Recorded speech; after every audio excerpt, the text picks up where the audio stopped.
नमस्कार। स्वागत है आपका अपने चैनल दिव्य में। मित्रों, हमने चेहरे की भाव भंगिमा और उसके फीचर्स के हिसाब से किसी भी व्यक्ति का चरित्र और उसका भविष्य जानने के बारे में कुछ पहलुओं पर गत सप्ताह बात की थी और उस समय में हमने जो चर्चा की थी वो पुरुष जातकों के ऊपर हमारा फोकस था। उसी चर्चा को आगे बढ़ाते हुए आकृति विज्ञान, चरित्र और भविष्य का दर्पण भाग 2, इसमें हम आज स्त्री जातकों के अंग लक्षण के ऊपर चर्चा करेंगे और देखते हैं उससे जो महत्वपूर्ण जानकारियां हमें प्राप्त होती हैं वो हमारे आम जीवन में कितनी हमारे सहयोगियों के लिए, मित्रों के लिए कारगर सिद्ध होंगी। ये तो चर्चा के बाद आप स्वयं जान। मित्रों, स्त्री जातकों में सबसे प्रमुख आकर्षण का केंद्र होता है उनके नेत्र।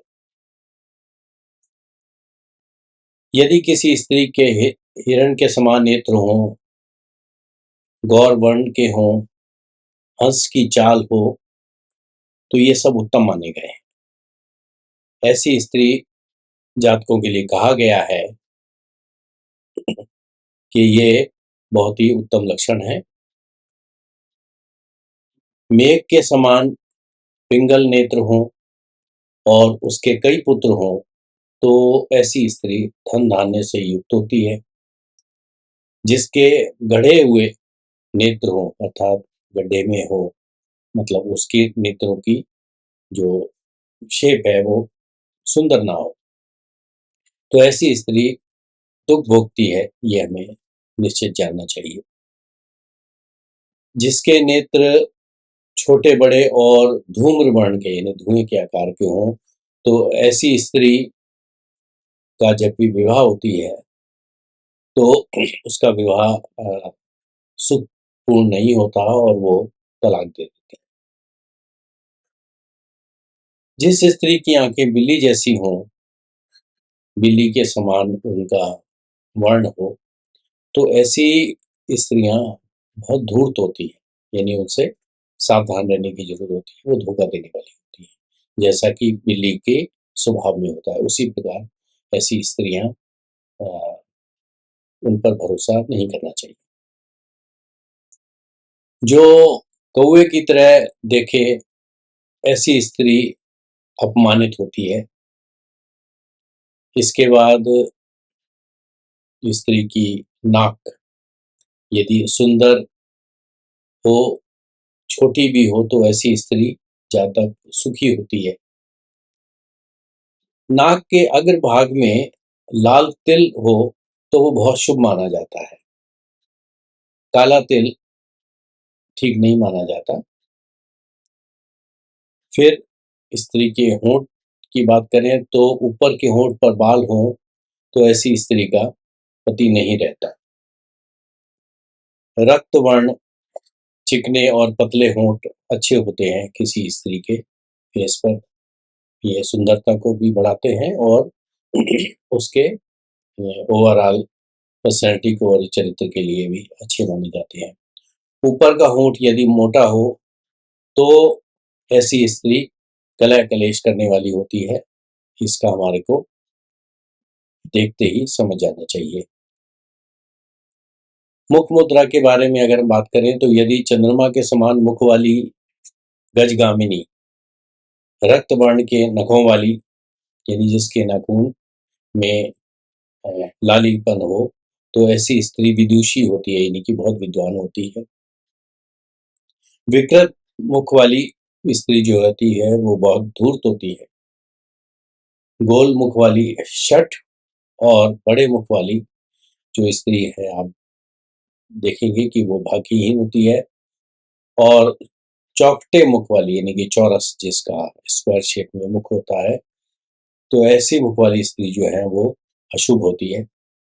यानी ये अगर इस प्रकार के मुख्य आकृति वाली स्त्रियां अगर हमें अपने संपर्क में दिखाई देती हैं, तो उनसे हमारे को एक डिस्टेंस मेंटेन करनी चाहिए और बहुत ज़्यादा उनके संपर्क में नहीं जाना चाहिए। इसके बाद आता है फेस के ऊपर तिल और मस्से।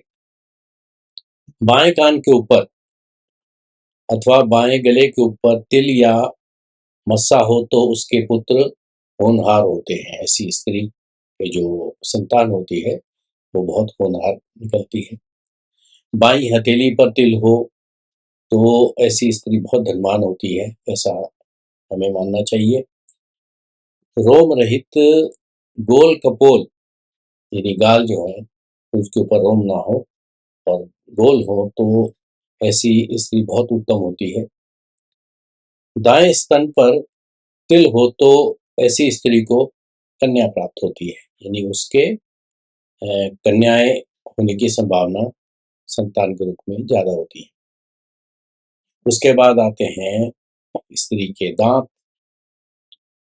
श्वेत, चिकने, ऊंचे दांत उत्तम होते हैं। छोटे, टूटे फूटे, रूखे, ऊंचे नीचे दांत दुखदाई होते हैं, यानी वो उसके स्वयं के लिए भी और वो जिनके बीच में रहती है उन सब के लिए भी वो दुख का कारण बनती है। जिसके रोम सूक्ष्म हो या घने हो उस स्त्री से विवाह नहीं करना चाहिए। इस बात का विशेष ध्यान रखने की जरूरत है। केश।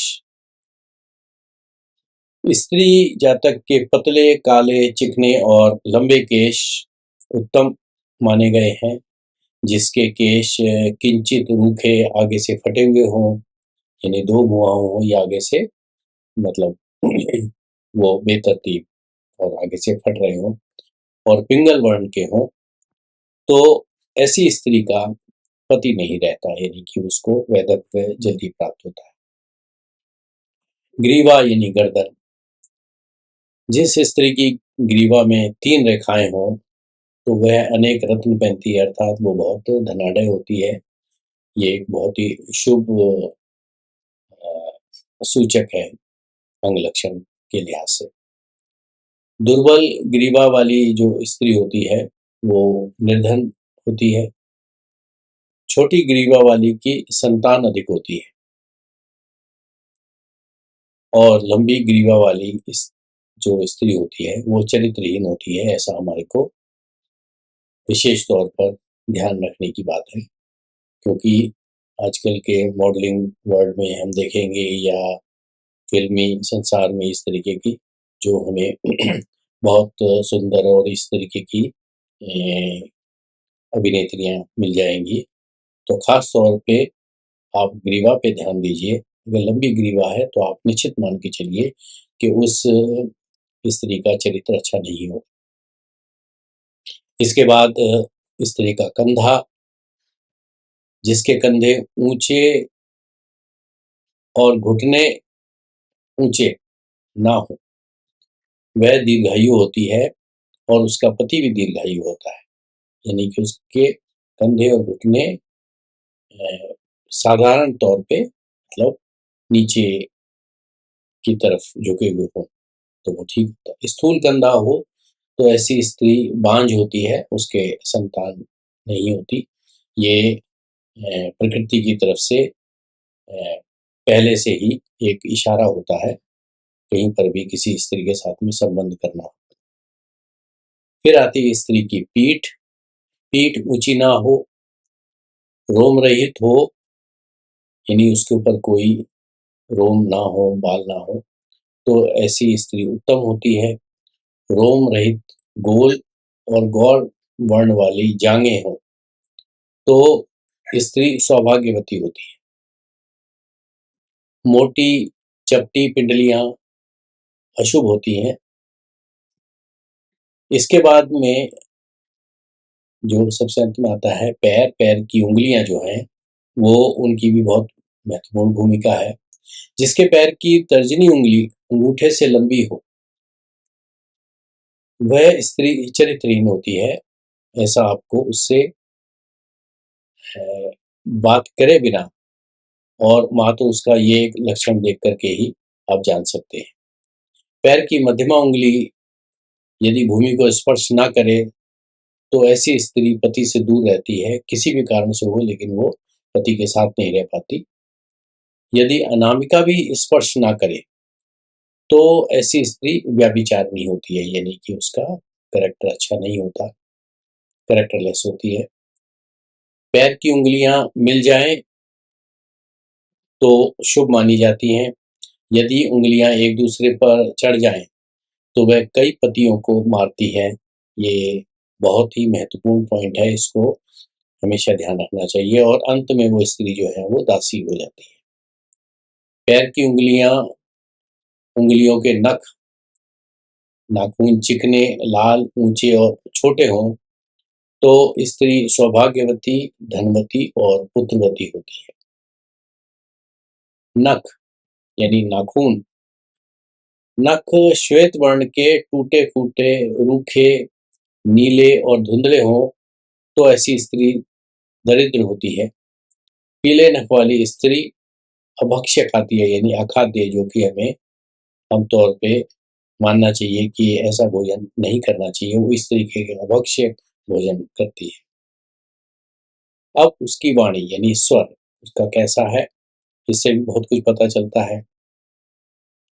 हंस के समान, कोयल, मोर या बांसुरी के समान स्वर हो, तो स्त्री धनवती होती है, यानी धनवान स्त्री होती है। जिस स्त्री का स्वर फूटी थाली या फटे बांस या कौए के जैसा हो, तो ऐसी स्त्री दुख भोगती है और दूसरों के लिए भी दुख का कारण बनती है।